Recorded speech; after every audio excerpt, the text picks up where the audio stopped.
Konting update lang tayo. Balik tapos na tayo dun sa una nating ginawa na in-upload natin na 2 rooms with kitchen. Bali ito na yun ngayon.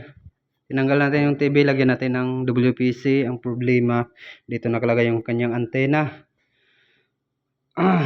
Okay na yan. Paiwan natin yan dahil outlet ng refrigerator yan. Bali dito lang tayo maglalagay ng outlet ng TV. Saka yung emergency light, ilagay natin sa may wall siya.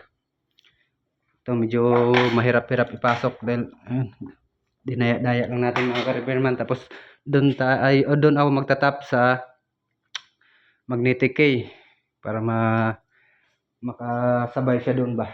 Tapos ito yung WPC, nakating ko na siya na ilagay ko dyan. Bali nasukat na yan, bali 7 piraso malagay dyan. Tapos lagyan natin siya ng parang floating shelf sa baba.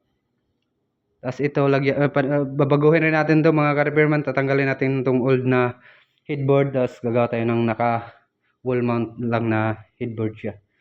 Pero kung titingnan nyo parang fake siya, pero movable naman yung headboard niya. Para for in case na i-repair, madali lang. Pero ito lagyan natin ng tambol siya, groove doon, lightning rin sa taas. So yan lang update mga ka-repairman. Ito yung CR, okay na tong CR na to. Napalitan na ng tiles.